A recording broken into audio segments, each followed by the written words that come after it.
Gladiator 2 is a movie that is out. It's getting pretty solid reviews, I'd say. Some people really like it. Some people think it's cool. That's kind of where I'd put myself. And then some people don't like it. But today we're not here to talk about Gladiator 2. We're here to talk about Gladiator 2, the version of Gladiator 2 that we almost got way back in the day. You know, some people are saying, why the hell are we finally getting a sequel now? It's been 20 years. Well, we almost got one pretty close to the actual movie, but that movie would have been incredibly different. Let me tell you about it. So in this version of Gladiator 2, Maximus becomes essentially Kratos, pretty much. The screenplay, first of all, was written by Nick Cave, who is a musician.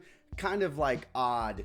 First of all, why they'd ask him to write it. He doesn't seem to have really any writing credits or any really notable ones, so that's kind of odd. And the weird part too is he was invited by Ridley Scott. Like, hey, that'd be like right now if it's like, you know, let's invite freaking Sabrina Carpenter to write Dune 3, something crazy like that. In this version, Maximus, he still dies. He still goes to, like, you know, the afterlife like he does in that first film. But then he gets sent back to Earth to kill Hephaestus. That's right, the guy that's all, his knees are all high in God of War, you know what I'm saying? That's the only thing I know about Hephaestus. No, it's not, but still. Because he betrayed the Roman deities, so now he's gotta die. See? There you go. Kratos step one, but just wait, it gets a lot crazier. From there, after Hephaestus dies, he's reborn as a Christian, you know? He loves the church. God bless America. God bless God, I guess. And he's tasked with stopping the spread of Christianity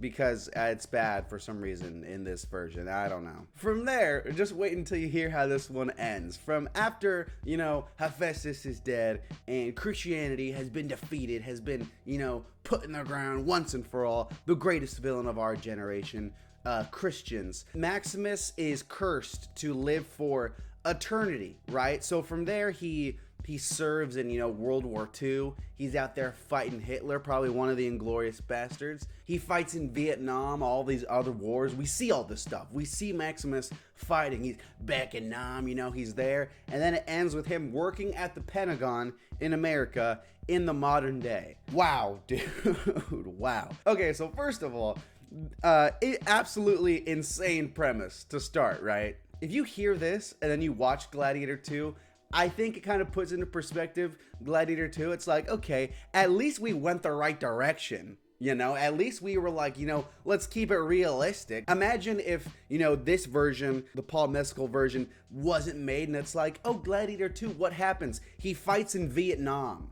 What the hell? Absolutely insane. You know, oh, dude, imagine the historians who are yapping, who are crying about there being sharks in the arena. Imagine their reaction to this second follow-up of Gladiator 2. We want to talk about getting realistic. We want to talk about historical accuracy. We got the better version. Cursed soldier fighting a Greek god. Sharks. Which one do you want? Historians, which one's it gonna be? You gotta pick one. Absolutely insane that this would happen, that we would get potentially a version of this movie that is so fantasy and mythological, because yes, the first film, you know, it just dips its toes in that idea of like the afterlife and things like that, but to fully go there, to fully commit, it would have been a huge, I think, disaster. First of all, like, you know, totally would have missed what made Gladiator 1 as good as it is. Absolutely insane. Obviously, the studio decided maybe we shouldn't do this version. Maybe we shouldn't do this. But if you're interested, if you're like, hey, dude, that sounds like a good time, I'm in. I want to read Maximus killing all these gods. I want to hear Maximus fighting frickin' in the Crusades.